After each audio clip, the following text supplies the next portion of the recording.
নমস্কাৰ এই মুহূৰ্তত আহি পৰিছে খন্দিয়াৰ কেইবাটাও গুৰুত্বপূৰ্ণ খবৰ। আজি 22 এপ্ৰিল অসমৰ লগতে ভাৰতৰ বিভিন্ন প্ৰান্তৰ পৰা খন্দিয়াৰ কেইবাটাও খবৰ একেলগে যুগুতোৱা হৈছে। এই মুহূৰ্তত জনাই আছো খন্দিয়াৰ গুৰুত্বপূৰ্ণ খবৰ। 4 মেত অসমত চৰকাৰ গঠন কৰিব বিৰোধী মিত্ৰজোঁটে। গৌৰৱ গগৈ হ'ব অসমৰ মুখ্যমন্ত্ৰী। এটা বিগ ব্ৰেকিং ডাঙৰ পলিটিকেল খবৰ এই মুহূৰ্তত জনাইছো। 4 মেত অসমত বিৰোধী মিত্ৰজোঁটে চৰকাৰ গঠন কৰিব। গৌৰৱ গগৈ হ'ব অসমৰ মুখ্যমন্ত্ৰী। এটা ব্ৰেকিং নিউজ। ভৱিষ্যতবাণী বিৰোধী মিত্ৰজোঁটৰ। এইদৰে বিৰোধী মিত্ৰজোঁটে ভৱিষ্যতবাণী দিছে যে 4 মেত চৰকাৰ গঠন কৰিব। 4 মেত আমি আমাৰ লক্ষ্যত উপনীত হ'ম। অসমৰ ৰাইজে আমাক আঁকোৱালি লৈছে। বিকল্প হিচাপে বিৰোধী মিত্ৰজোঁটক বাছি লৈছে। য'ত বিজেপিয়ে যুঁজ নহ'ব বুলি ভাবিছিল তাতেই যুঁজ হৈছে। বহুকেইটা সমষ্টিত কষ্ট হ'ব বুলি ভাবিছিলো, কিন্তু কষ্ট নহ'ল, কষ্ট হোৱা নাই। এইদৰে ইটোৰ পিছত কিন্তু মন্তব্য কৰিছে প্ৰদেশ কংগ্ৰেছৰ সভাপতি গৌৰৱ গগৈয়ে। ডাঙৰ খবৰ। মহিলা সংৰক্ষণ বিধেয়কৰ বিৰোধিতা এইবাৰ কংগ্ৰেছৰ। ইতিমধ্যে হাজাৰ হাজাৰ মহিলাই জিলাই জিলাই তীব্ৰ প্ৰতিবাদ সাব্যস্ত কৰিছে। বিগ ব্ৰেকিং ডাঙৰ খবৰ। ইতিমধ্যে কংগ্ৰেছৰ বিৰুদ্ধে জিলাই জিলাই উত্তাল প্ৰতিবাদ সাব্যস্ত কৰিছে মহিলাই। গুৰুত্বপূৰ্ণ খবৰ। মহিলা সংৰক্ষণ বিধেয়কৰ বিৰোধিতা বিধেয়কৰ বিৰোধিতাৰে কংগ্ৰেছে মহিলাক অসন্মান কৰাৰ অভিযোগ উত্থাপন হৈছে। হাতে হাতে প্লে কাৰ্ড লৈ কংগ্ৰেছৰ বিৰুদ্ধে শ্লোগান। বৰপেটা ৰোড নগাঁৱত মহিলাৰ তীব্ৰ প্ৰতিবাদ। গুৰুত্বপূৰ্ণ খবৰ এই মুহূৰ্তত। জন আক্ৰোশ মহিলা সন্মিলন কাৰ্যসূচীৰে মহিলাৰ অধিকাৰক লৈ সাব্যস্ত কৰিছে প্ৰতিবাদ। প্ৰতি খবৰটো হৈছে সিদ্ধাৰ্থ শৰ্মাৰ জামিন আবেদন অগ্ৰাহ্য কৰিছে আদালতে। অধিবক্তাই ভুল নথি পত্ৰ জমা দিছিল আদালতত। ডাঙৰ খবৰ এই মুহূৰ্তত জনাইছো। সিদ্ধাৰ্থ শৰ্মাৰ জামিন আবেদন অগ্ৰাহ্য আদালতৰ। এইবাৰ অধিবক্তাই ভুল নথি পত্ৰ জমা দিছিল আদালতত আৰু কাইলৈৰ ভিতৰত শুদ্ধকৈ জমা দিয়াৰ নিৰ্দেশ আদালতৰ। আনহাতে আদালতত চলি আছে শ্যাম কানুৰ জামিন আবেদনৰ শুনানি। ভিডিঅ' কনফাৰেন্সিঙৰ জৰিয়তে অধিবক্তাই দৰ্শাব যুক্তি। 9 এপ্ৰিলত পুনৰ জামিন আবেদন দাখিল কৰিছিল শ্যাম কানুৱে। আদালতত উপস্থিত শ্যাম কানু মহন্তৰ পত্নী। ফাষ্ট ট্ৰেক আদালতত চলি আছে জুবিন গাৰ্গৰ ঘটনাৰ গোচৰ আৰু জুবিন গাৰ্গৰ ঘটনাৰ গোচৰ ফাষ্ট ট্ৰেক আদালতত চলি আছে আৰু আদালতত উপস্থিত হৈছে শ্যাম কানু মহন্তৰ পত্নী। আগবঢ়াইছো পৰৱৰ্তী খবৰ। ডনাল্ড ট্ৰাম্পে দাবী কৰিছে যে আলোচনা নোহোৱা পৰ্যন্ত বাহাল থাকিব নৌ অৱৰোধ। ইৰাণৰ গৰ্জন। আমেৰিকাৰ ওচৰত কেতিয়াও হাৰ নামানো। ইৰাণৰ সৈতে যুদ্ধ বিৰতিৰ সময়সীমা বৃদ্ধিৰ ঘোষণা ডনাল্ড ট্ৰাম্পৰ। অনিৰ্দিষ্ট কাললৈ যুদ্ধ বিৰতিৰ সময়সীমা বৃদ্ধি কৰিছে ৰাষ্ট্ৰপতি ডনাল্ড ট্ৰাম্পে। ডাঙৰ ব্ৰেকিং এই মুহূৰ্তত জনাইছো। আলোচনা নোহোৱা পৰ্যন্ত নৌ অৱৰোধ বাহাল ৰখাৰ দাবী ডনাল্ড ট্ৰাম্পৰ। গুৰুত্বপূৰ্ণ খবৰ। ইৰাণে আলোচনাৰ প্ৰস্তাৱ গ্ৰহণ নকৰালৈকে অব্যাহত থাকিব ইৰাণী বন্দৰ অৱৰোধ। ইৰাণ বন্দৰ অৱৰোধ কৰি হৰমুজ প্ৰণালীৰ যাতায়াত সুচল কৰাৰ বাবে হেঁচা আমেৰিকাৰ এই দাবীক নস্যাৎ কৰি পুনৰ হুংকাৰ ইৰাণৰ। কোনোপধ্যেই আমেৰিকাৰ ওচৰত হাৰ নামানে ইৰাণে। ব্ৰেকিং নিউজ এই মুহূৰ্তত। ইৰাণৰ বৈদেশিক মন্ত্ৰী আব্বাছ আৰাঘচিৰ দাবী যে আমেৰিকাই ব্লক কৰি যুদ্ধ বিৰতিৰ চৰ্ত উলংঘন কৰিছে। ইৰাণৰ ওচৰত এতিয়াও মজুদ আছে নতুন যুদ্ধ কৌশল। কোনো ভাবুকিলৈ ভয় কৰি আলোচনা নকৰো বুলি হুংকাৰ এইবাৰ ইৰাণৰ সৈতে যুদ্ধ বিৰতিৰ সময়সীমা বৃদ্ধিৰ ঘোষণা ডনাল্ড ট্ৰাম্পৰ। পৰৱৰ্তী খবৰ। জুবিনক ভাল পোৱা মানুহ কেইজন আজি জেলত আছে। প্ৰথমবাৰলৈ মুখ খুলিছে শ্যাম কানু মহন্তৰ পত্নী। জুবিন গাৰ্গক ভাল পোৱা মানুহ কেইজন আজি জেলত আছে। জুবিন গাৰ্গক ভাল পোৱা মানুহ আজি জেলত। জুবিনৰ আত্মীয়ই আজিও বৰকৈ কষ্ট পাইছে। প্ৰথমবাৰলৈ মুখ খুলিছে শ্যাম কানু মহন্তৰ পত্নীয়ে। জুবিন গাৰ্গক কোনেও হত্যা কৰা নাই। ছিংগাপুৰৰ আইন কানুন বহুত বেছি কঠোৰ। জুবিন গাৰ্গক কোনেও হত্যা কৰিব নোৱাৰে। আমিও ন্যায় ব্যৱস্থাৰ ওপৰত আশাবাদী। আমাৰ হৈ আজি প্ৰাণ বৰা নতুনকৈ নিযুক্ত হৈছে অধিবক্তা। ৰাজদীপ বেনাৰ্জীৰ সৈতে মিলি গোচৰ প্ৰক্ৰিয়া চলাব। আমি আশা কৰিছো আমি ন্যায় পাম। জুবিনক ভাল পোৱা মানুহকেইজন আজি জেলত আছে। এইদৰে শ্যামকাল মহন্তৰ পত্নীয়ে আজি মুখ খুলিছে। পৰৱৰ্তী খবৰটো হৈছে প্ৰতিবাদ কৰি ৰাজ্যক হাৰাশাস্তি বিজেপি। অতিষ্ঠ হৈ ক্ষোভ প্ৰকাশ কৰিছে মহিলাই। এটা ব্ৰেকিং নিউজ জনাইছো। প্ৰতিবাদ কৰি ৰাজপথত ৰাইজক হাৰাশাস্তি বিজেপি নেতাকৰ্মী। অতিষ্ঠ মহিলাৰ ৰোষত বলি হল আৰক্ষী বিজেপি নেতা। প্ৰতিবাদ কৰি থকা নেতাক গেট আউট ধমক মহিলাৰ। এঘণ্টা ধৰি ৰাজপথত কিয় ৰাইজক হাৰাশাস্তি কৰিছে প্ৰতিবাদকাৰী বিজেপি আৰু প্ৰশাসনক এশিকনি। এইবাৰ মহিলাৰ ব্ৰেকিং নিউজ। এই মুহূৰ্তত সাধাৰণ ৰাইজক হাৰাশাস্তি কৰি প্ৰতিবাদ নকৰিবলৈ ধমক দিয়া হৈছে। শ শ নাগৰিক আপোনালোকৰ প্ৰতিবাদৰ কাৰণে আবদ্ধ আছে। মহিলা সংৰক্ষণ বিধেয়কৰ বিৰোধিতাৰে প্ৰতিবাদ কৰিছিল বিজেপিয়ে আৰু মুম্বাইৰ ৰাজপথত প্ৰতিবাদকাৰী বিজেপি নেতাই খালে ধমক।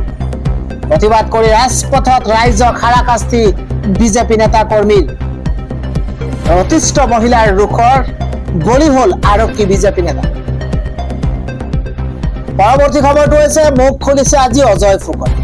মোৰ বিৰুদ্ধে উত্থাপিত সকলো অভিযোগ মিছা বুলি মুখ খুলিছে অজয় ফুকন। ডাঙৰ খবৰ এই মুহূৰ্তত জনাইছো। গোৱালপৰীয়া গীতক লৈ হোৱা বিতৰ্কক লৈ মুখ খুলিছে অজয় ফুকনে। মোৰ বিৰুদ্ধে এক অপপ্ৰচাৰ চলিছে। মোৰ বিৰুদ্ধে উত্থাপিত সকলো অভিযোগ মিছা বুলি মন্তব্য। মই গোৱালপৰীয়া গীতক কেতিয়া অপমান নকৰো। ৰাইজৰ আবেগত আঘাত খনা কথা কেতিয়াও মই নকওঁ। Breaking news. ভিডিঅ' এডিট কৰি অপপ্ৰচাৰ চলোৱা হৈছে বুলি মন্তব্য। মৰ্মিতা বিষয়টো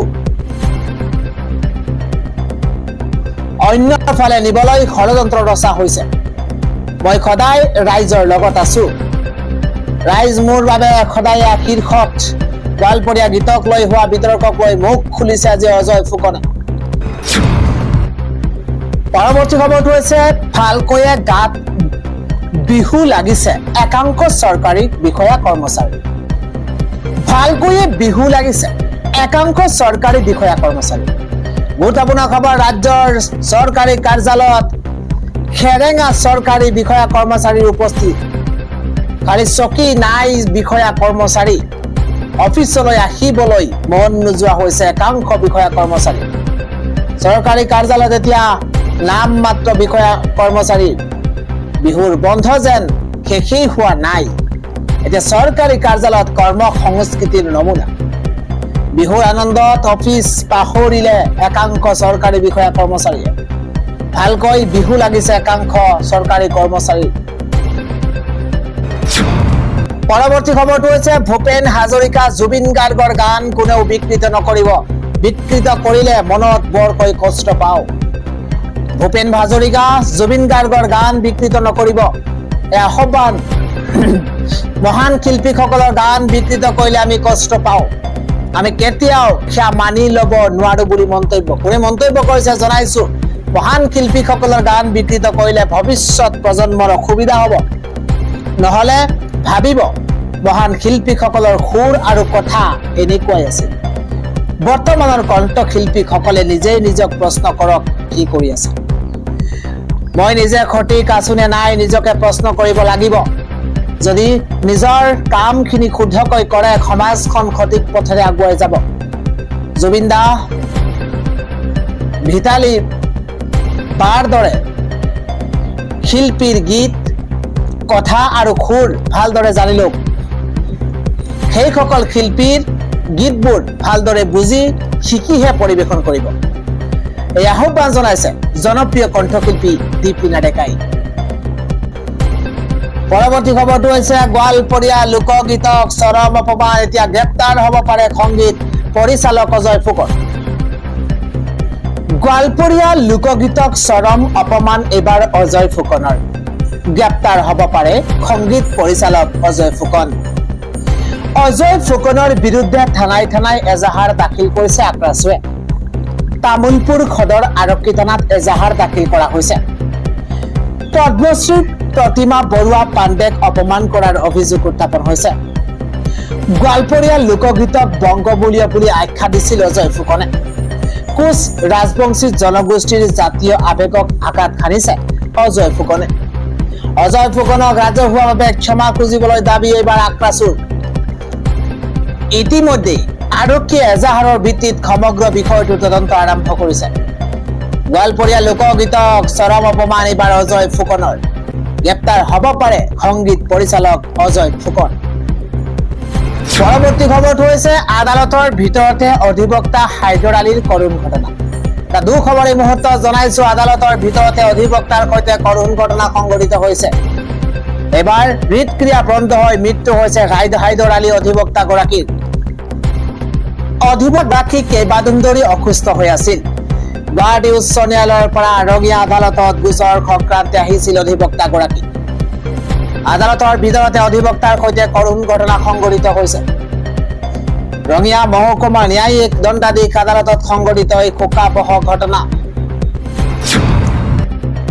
পৰৱৰ্তী খবৰটো হৈছে মাছমৰীয়াসকলৰ বাবে ডাঙৰ খবৰ আহি পৰিছে। অহা 15 জুলাই পৰ্যন্ত নিষিদ্ধ মাছ ধৰা কাৰ্য। মাছ ধৰিলেই কৰা হ'ব গ্ৰেপ্তাৰ, ভৰিব লাগিব জৰিমনা। জৰিমনা ভৰিব লাগিব, ডাঙৰ খবৰ আহি পৰিছে এইবাৰ মাছমৰীয়াসকলৰ বাবে। কিয়নো 15 জুলাই পৰ্যন্ত নিষেধাজ্ঞা জাৰি কৰা হৈছে।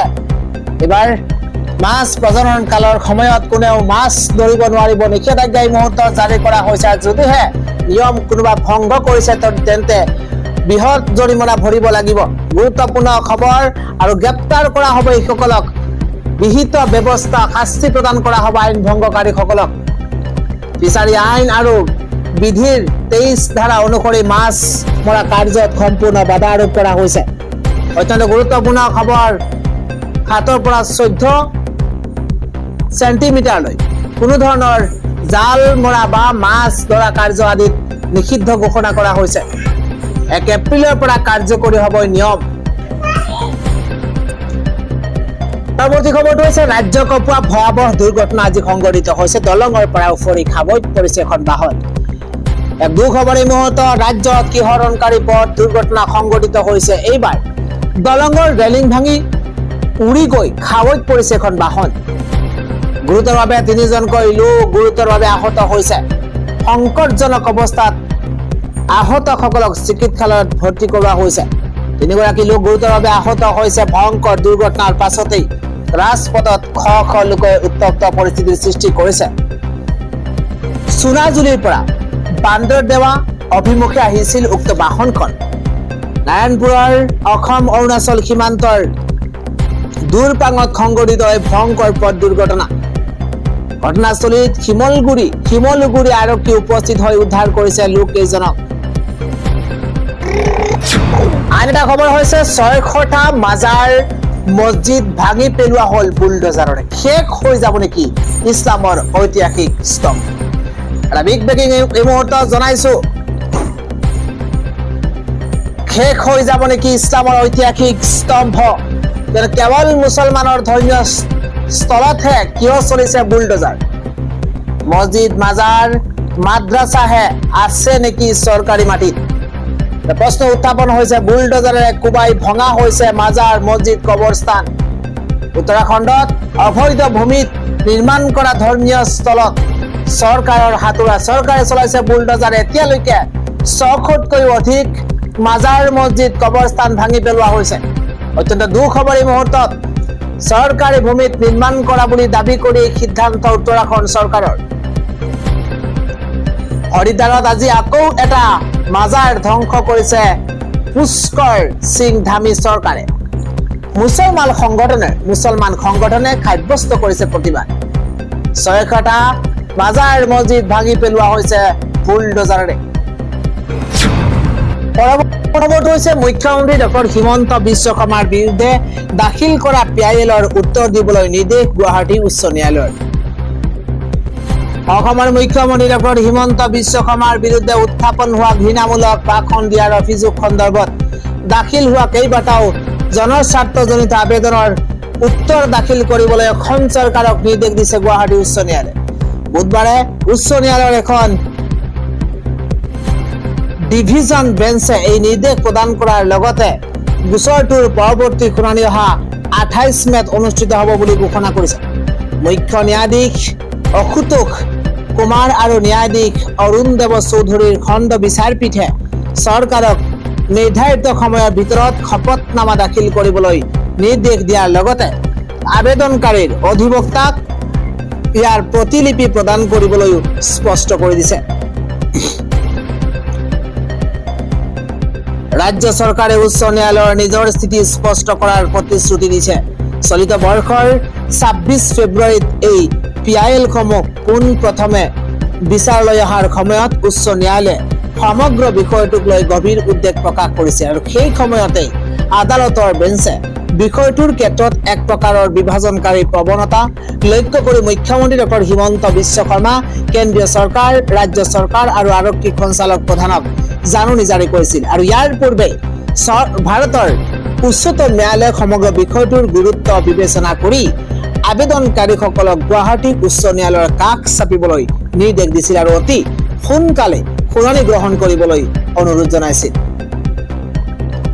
বিশিষ্ট বুদ্ধিজীৱী ডক্টৰ হীৰেন গোহাঁই, প্ৰাক্তন আৰক্ষী সঞ্চালক প্ৰধান হৰিকৃষ্ণ ডেকা আৰু জ্যেষ্ঠ সাংবাদিক পৰেশ মালাকাৰৰ লগতে ভাৰতীয় কমিউনিষ্ট পাৰ্টি চমুকৈ CPI আৰু CPIM-এ এই PIL-সমূহ দাখিল কৰিছে। আবেদনকাৰীসকলৰ অভিযোগ অনুসৰি মুখ্যমন্ত্ৰীৰ ভাষণসমূহে সমাজে বিভাজনৰ সৃষ্টি কৰিব পাৰে আৰু ইয়াৰ ফলত সাম্প্ৰদায়িক সম্প্ৰীতি বিনষ্ট হোৱাৰ সম্ভাৱনা আছে। তেওঁলোকে অভিযোগ কৰিছে যে সাংবিধানিক পদত অধিষ্ঠিত হৈ মুখ্যমন্ত্ৰী একাংশ সংখ্যালঘু সম্প্ৰদায়ৰ বিৰুদ্ধে ঘৃণা ভাষণ প্ৰদান কৰিছে আৰু এক বিশেষ সম্প্ৰদায়ক লক্ষ্য কৰি চৰকাৰী প্ৰশাসনিক প্ৰক্ৰিয়াৰ অপব্যৱহাৰ কৰাৰ প্ৰয়াস কৰিছে। আবেদনকাৰীসকলে সমগ্ৰ ঘটনাৰ তদন্তৰ বাবে অৱসৰপ্ৰাপ্ত ন্যায়াধীশৰ নেতৃত্বত এখন বিশেষ তদন্তকাৰী দল SIT গঠনৰ দাবী উত্থাপন কৰিছে।